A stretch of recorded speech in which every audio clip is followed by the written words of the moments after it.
Anupama serial में leap के बाद लगभग सब कुछ बदल चुका है।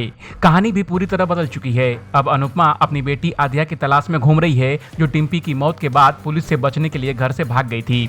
आज के एपिसोड में आप देखेंगे कि अनुपमा को उसकी बेटी मिल भी जाएगी, लेकिन उसके साथ चलने और उसे अपनी मां मानने से इनकार कर देगी।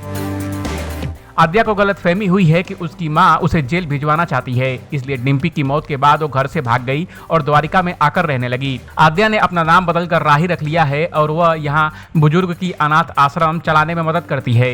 प्रेम के मोटिवेट करने के बाद अनुपमा द्वारिका आ तो गई है, लेकिन अब खबर है कि आद्या भी उसे प्रेम की वजह से मिलेगी। अपकमिंग एपिसोड में आप देखेंगे कि घाट पर अनुपमा और राही मिलेंगे और दोनों का काफी जोरदार झगड़ा होगा। राही अब अपनी मां के साथ कोई रिश्ता नहीं रखना चाहती है।